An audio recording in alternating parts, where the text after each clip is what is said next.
Brought to you by V-Guard.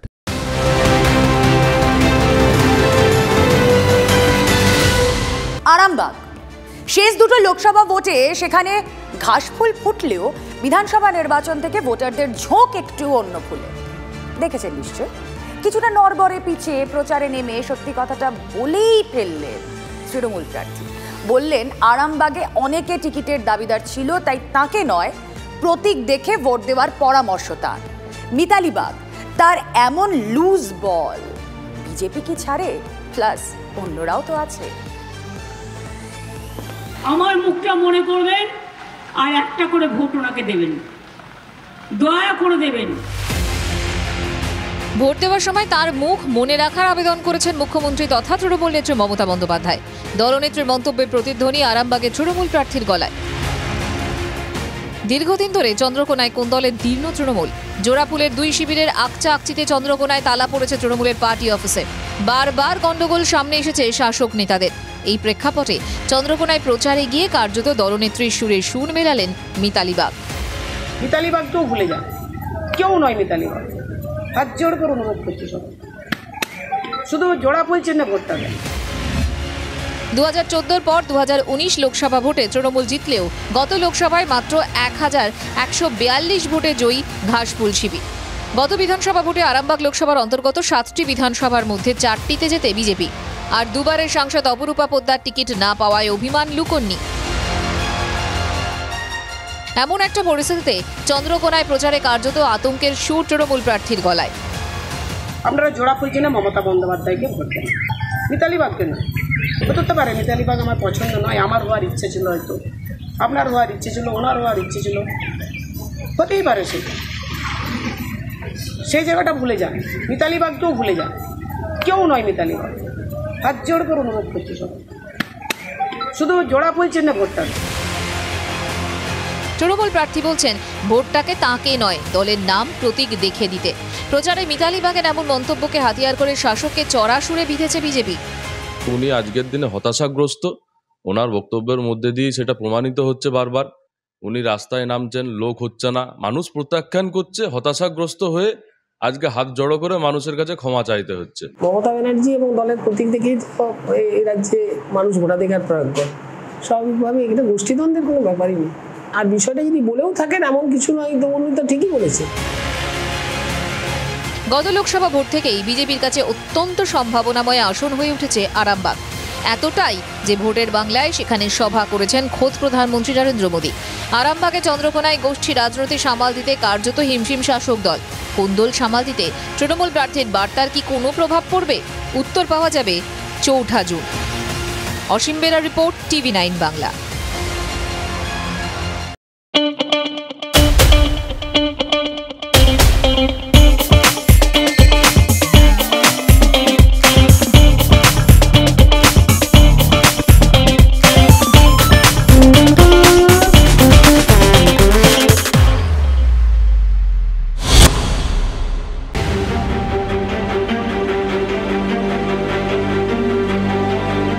বিষয়টার অনেকে অনেকভাবে ব্যাখ্যা করতে পারে, বিজেপি অনেক তির্যক মন্তব্য করতে পারে, কিন্তু আমার কোথাও গিয়ে মিতালি বাগের মন্তব্য, তার বক্তব্য ভীষণ অনেস্ট লেগেছে। দেখুন, একজন প্রার্থী তিনি নিজে দাঁড়িয়ে বলছেন আমাকে আপনার পছন্দ নাও হতে পারে।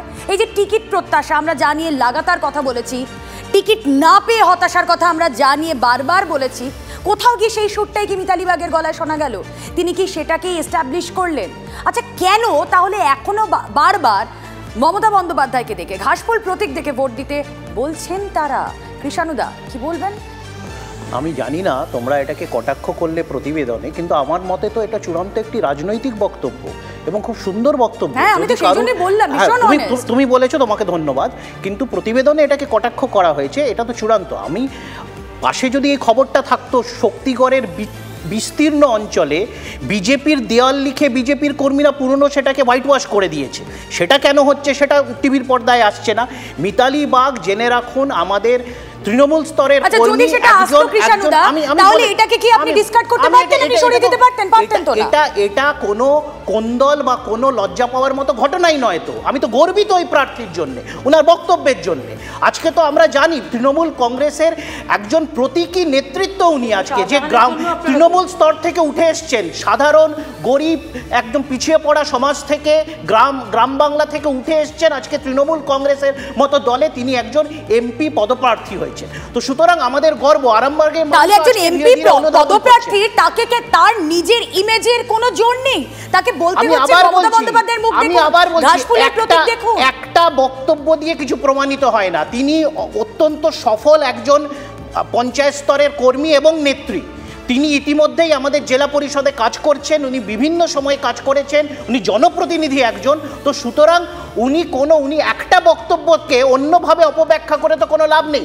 আজকে বলুন, আজকে যারা সব নিজেদেরকে অল ইন্ডিয়া দল এইসব বলে টলে আজকে 42টা প্রার্থী দিতে পারছেন না, তারা আজকে নিজেদের দিকে তাকান।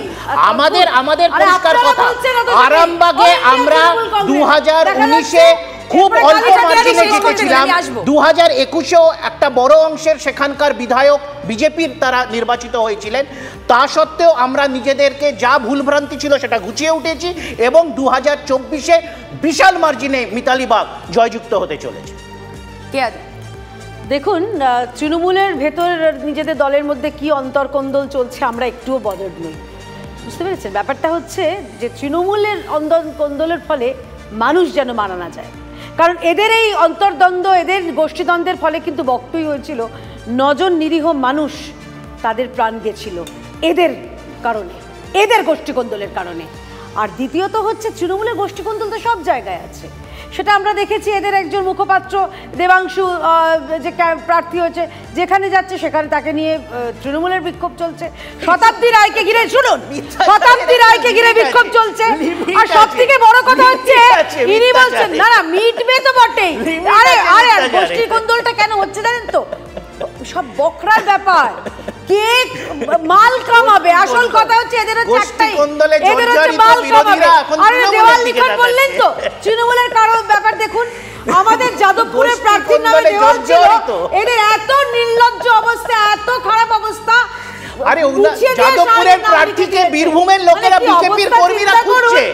গতবার 2021-এর নির্বাচনের পর তাকে কেউ দেখেনি। বলুন না, আরে আমি জিজ্ঞেস করছি আপনার কথা।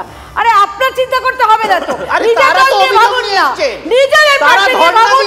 যাদবপুরে তারা ধর্ণা দিচ্ছে, আরামবাগে ভয় পাচ্ছে যে তাকে গোষ্ঠী কন্দলের মুখে পড়তে হবে। তিনি বলছেন আমি কেউ নই, পদ্মা কি যেন আপনাদের ঘাসফুলি সব।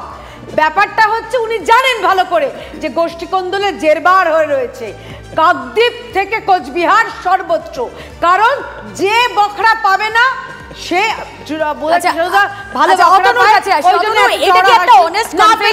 আমরা ধরবো নাকি সত্যি কোন্দল যে রয়েছে এবং তাতে যে শাসক দল জেরবার, তাকে মান্যতা দিয়ে ফেললেন কোথাও গিয়ে প্রার্থী?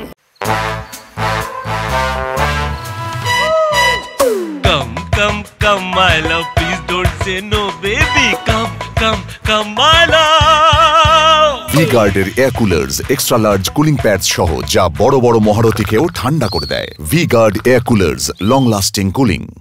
কোন্দল যে রয়েছে সে তো যিনি প্রার্থী যাকে দেখালেন মিতালি বাগ, তিনি নিজেই বলেন হয়তো অনেকে হতে চেয়েছিলেন, আমি হই আপনি হই, আমাকে অপছন্দ হলেও ভোট দিন হচ্ছে সিম্বলে বাইরে। দেখুন, মানে স্বাভাবিকভাবে রাজনীতিটা সেটাই হওয়া উচিত একটা নীতি সম্পন্ন দলে, যে নীতির উপর ভিত্তি রেখে দলীয় প্রতীকে মানুষ ভোট দেবে। কিন্তু এখন এই মিতালি বাগরা যখন থেকে ওই স্টেজের নিচে বসে থেকে শুনছে একজন বলছে 294টা সিটে আমিই প্রার্থী, আমায় দেখে ভোট দিন, যে 294টা সিটে প্রার্থী হবে তাহলে 294টা সিটে প্রার্থী হওয়ার সাথে সাথে যদি তাকে দেখে লোকে ভোট দেয়, তাহলে হচ্ছে এই সময় দাঁড়িয়ে পশ্চিমবঙ্গে গত 5 বছরে শাহজাহান থেকে টেট সমস্ত কিছু দায় ওই 294টা সিটে যে প্রার্থী তাকে নিতে হবে। মিতালি দেবী একটু ভুল হয়ে গেছে, ওনার একটু মানে উনি গুলিয়ে ফেলেছেন যে এই যে প্রার্থী যার কথা বলে ভোট দিয়েছে 294টা সিটে আমায় দেখে ভোট দিন, তাকে দেখে নন্দীগ্রামের মানুষই ভোট দেননি। যাই হোক, আশা করি মিতালি দেবী বোধোদয় হবে, উনি বুঝবেন। কিন্তু এটাও ঠিক, মানুষ গত 5 বছরে আরামবাগ থেকে শুরু করে গোটা পশ্চিমবঙ্গের মানুষ দেখেছে গত 5 বছরে তৃণমূলের এমপিদের সাংসদে কার্যকলাপ,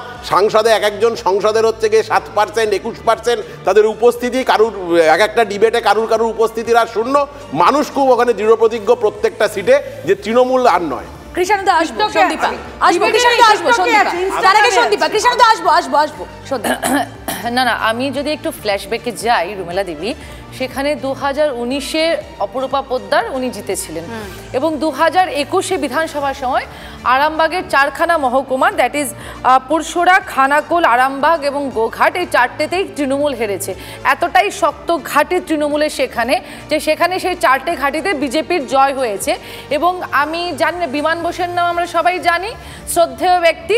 আমি জানি না তৃণমূল এবং বিজেপি, বিশেষ করে বিজেপি জানেন কিনা সেখানকার বিমান ঘোষের নাম। বিমান ঘোষ হচ্ছেন সেখানকার আরামবাগের জেলা সভাপতি বিজেপির। উনি বলেছেন যে তৃণমূল জানে যে আরামবাগে তৃণমূল দুর্বল, তাই এরকম একজন ক্যান্ডিডেটকে দিয়েছে, সেজন্য তৃণমূল বিজেপিকে ওয়াক ওভার দিয়ে দিয়েছে।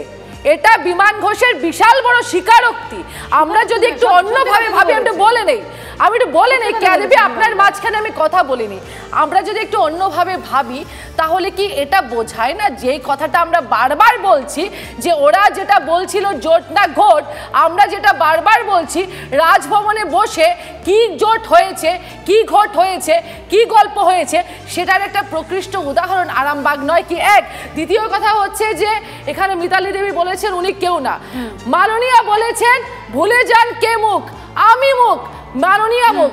তাহলে আমরাও মনে করছি ভুলে যান পার্থ চ্যাটার্জিকে, ভুলে যান পার্থ চ্যাটার্জিকে, পার্থ চ্যাটার্জি কেউ নয়, মাননীয়া মুখ, সর্বত্র মুখ।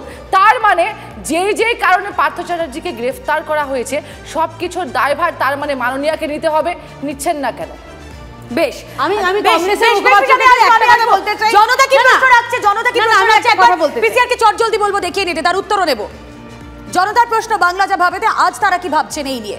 স্বর্ণেন্দু শাসমল লিখেছেন পাঁশকুড়া থেকে, তৃণমূলের প্রার্থীরা আসলে কি ল্যাম্পোস্ট, মানে মমতা বন্দ্যোপাধ্যায়কে দেখেই যদি ভোট দিতে হয় কৃষ্ণদা। পরবর্তী প্রশ্ন, তৃণমূলের টিকিট প্রত্যাশী অনেকে, এখানে বিতর্ক কোথায়? স্নেহাশিস মণ্ডল শ্রীরামপুর থেকে লিখেছেন। অবশ্যই কৃষ্ণদার কাছে যাবো। হ্যাঁ, কে আদি কিছু বলছিলেন? আমি এখানে বলতে চাই, দেখুন তৃণমূলের বিষয়টা তো বললাম, সন্দীপা যেটা বললেন যে কে কার সঙ্গে আছে, আমি জিজ্ঞাসা করছি যে কেরালার ওয়ায়ানাডে আপনাদের সিপিএমের বা বামেদের সঙ্গে আপনাদের অবস্থানটা কি ভাই, আর বাংলায় আপনাদের অবস্থানটা কি? না, আমি একটু অবস্থান বলে দিই। আপনারা সবার সামনে দেখেছেন যে ইন্ডিয়া জোটের একটা মিটিং হয়েছে, কিন্তু আপনারা সেটা দেখেননি যে উত্তরবঙ্গে পাহাড়ে মমতা ব্যানার্জি, হিমন্ত বিশ্ব শর্মা, জগদীপ ধনখড়ের মিটিংয়ে কি ফল আছে, কি রেজাল্ট আছে। আজকে আপনি বিজেপি আর তৃণমূলকে জিজ্ঞাসা করলে রাশিয়া, ইউক্রেন, রাহুল গান্ধীর সঙ্গে অভিষেকের কি মিটিং হয়েছিল? রাহুল গান্ধীর সঙ্গে অভিষেকের কি মিটিং হয়েছিল? সেই মিটিং এর রেজাল্ট আপনাদেরকে জানাবে না। বাংলার সাইডে বলুন না, এটা কি আউট অফ সিলেবাস? এটা কি সিলেবাসের বাইরে? রাহুল গান্ধীর বাড়িতে অভিষেকে ছিলেন কেন এটা বলুন। গোপনে কি মিটিং হয়েছিল সেটা বলতে পারি। আরে এটা বলুন না, সিলেবাসের বাইরে শেষ করলাম। হাসি পায়। বেশ, কৃষ্ণদা সিলেবাসের বাইরে আসবো, আমরা অন্তত কোথাও প্রার্থীর মুখ দেখে, কোথাও নেত্রীর মুখ দেখে ভোটের দাবি জানাচ্ছি মানুষের কাছে। আর যেটা অতনু বললো, অতনুরা তো দীর্ঘদিন ধরে বাংলার মানুষকে মায়ের রক্তমাখা ভাত খাওয়া মুখটা দেখে বিরোধীদের ভোট থেকে বিরত করার জন্য ভয় দেখিয়েছে। তো সুতরাং আমরা তো জানি যে কিভাবে হয়েছিল। আজকে সাইবারি করার পর তাকে মন্ত্রী করা হয়েছে, কোনো ইডি সিবিআই ধরেনি। আজকে বিজন সেতু করার পর তাকে মন্ত্রিত্ব দেওয়া হয়েছে, কোনো পুলিশ তাকে ধরেনি। এক এক করে কৃষ্ণদা শেষ করুন। আমি তো জানি যে মায়ের রক্তমাখা ভাত খাওয়ানো নেতাকে পুলিশ ধরেনি, তাকে মন্ত্রিত্ব দেওয়া হয়েছে। বিজন সেতু করার পর তাকে মন্ত্রিত্ব দেওয়া হয়েছে, ইডিও কিছু করেনি, সিবিআইও কিছু করেনি। না, কৃষ্ণদা আমরা তৃণমূলে বিনা টিকিটে অভিমানীদের তো দেখেছি আমরা তৃণমূলে। কোথাও গিয়ে মিতালিবাগ যে কথা বলছেন যে হ্যাঁ এখন হয়তো এখানে অনেকেই প্রত্যাশা করেছিলেন, তিনি মনে মনে কি ভয় পাচ্ছেন? তিনি ভোটের মুখে মনে মনে ভয় পাচ্ছেন, তার ভেতরে কি এই ভয়টা কাজ করছে যে ভোটে এই গোষ্ঠীদ্বন্দ্বটা সামনে আসতে পারে? খুন করে ফেলা আজকে ডাইলেকটিক্স কি? ডাইলেকটিক্স তো তাই যে পার্টির মধ্যে আলোচনা হবে, তবেই তো ডাইলেকটিক্স হবে, তবেই তো ডাইলেকটিক্স। আচ্ছা এক এক করে কথা বলি আমরা প্লিজ। হ্যাঁ অতনু, আজকে ডাইলেকটিক্সের মাধ্যমেই তো নেতৃত্ব। কৃষ্ণদা প্লিজ। আরে আমার নাম অতনু। ভাইব্রেন্ট ডেমোক্রেটিক পার্টি নিদর্শন মমতা ব্যানার্জি নিজেকে চেয়ারপারসন হিসেবে হচ্ছে নাম প্রপোজাল করলেন, মমতা ব্যানার্জি চেয়ারপারসন হলেন। এই হচ্ছে ভাইব্রেন্ট ডেমোক্রেসি। এটা হচ্ছে এক। 2 নম্বর হচ্ছে গিয়ে তৃণমূলের এত অভিযোগ, সিপিএম এর এত নেতার নামে এত অভিযোগ। 13 বছরে মমতা বন্দ্যোপাধ্যায় জনগণের 76 কোটি টাকা খরচা করে 21টা কমিশন করেছে। একটা কমিশনের রিপোর্ট আসেনি কেন? কৃষাণুদাদের মিছিল করা উচিত। সিপিএম এর একজনকেও অ্যারেস্ট করা হলো না কেন? সিপিএম এর দালাল মমতা ব্যানার্জি জবাব দাও। কৃষাণুদাদের মিছিল করা উচিত। কুণাল ঘোষের দাদা কৃষাণুদা কোনটা ছুঁচো মেরে হাত বন্ধ করা? আপনি তো এক্ষুনি রক্তমাখা ভাতের কথা বলছিলেন, তাহলে ছুঁচো মেরে হাত বন্ধ করা কোনটা? আপনি তো অপরাধের কথা বলছিলেন। ও ব্যবস্থা, তাহলে অপরাধীকে শাস্তি দেওয়া, ছুঁচো মেরে হাত বন্ধ করা কেন? মানুষ তো ব্যবস্থা নিয়ে নিয়েছে। আর ওই সব পুলিশ টাকার এখন কোনো প্রমাণ নেই, ওরা সন্দেহ প্রমাণ লোপাট করেছে, মানুষ জানে। ওই জন্য মানুষ ওদেরকে জিরো করে দিয়েছে। সিপিএম এর দালাল ওই সময় কোনো প্রমাণ ছাড়েনি তো, ওই জন্য খুব সংক্ষেপে সন্দীপা 10 সেকেন্ড প্লিজ প্লিজ, একদম সময় সংক্ষিপ্ত। সন্দীপা অতনু প্লিজ, কৃষাণুদা সন্দীপা 10 সেকেন্ড। একদম ঠিক আছে। কতই রঙ্গ দেখি বাংলায়, কতই রঙ্গ দেখি বাংলায়। চ্যানেলে এসে কোন্দল করে যাচ্ছে বঙ্গ বিজেপি এবং তৃণমূল মেলে, কিন্তু আজ অবধি অপরাধীকে, আমার নাম সন্দীপা, আপনি শেষ করুন। কে দোষী কেজরিওয়ালকে গ্রেফতার করতে পারছে, হেমন্ত সোরেনকে গ্রেফতার করতে পারছে, বাংলায় চাকরি চুরির মাথা কে, তাদেরকে গ্রেফতার করতে পারছে না। জানি আমরা আলোচনা শুরু করেছিলাম এই কোন্দলের জেরবার, আমরা বিভিন্ন জায়গার যে ছবি আপনাদের সামনে তুলে ধরেছি। আপনারা বিচক্ষণ দর্শক, আপনাদের সেই পর্যবেক্ষণ ক্ষমতা রয়েছে, অবশ্যই সেই ডিসিশন আপনারা নিতে পারবেন। রাজনীতিকরা তাদের মতো করে কথা বলবেন, কিন্তু এর মধ্যে পড়ে সাধারণ মানুষ যেন ভোট দিতে গিয়ে ভয়টা ভেতর ভেতর না পায়, নির্বিঘ্নে সুষ্ঠুভাবে শান্তিতে একটা নির্বাচন হোক। অ্যাটলিস্ট দায়িত্বশীল সংবাদ মাধ্যম হিসেবে তো আমরা এটা চাইতেই পারি। আজ উপস্থিত থাকার জন্য সকলকে অসংখ্য ধন্যবাদ। বাংলা যা ভাবে আপনিও ভাবুন, সঙ্গে থাকুন TV9 বাংলা।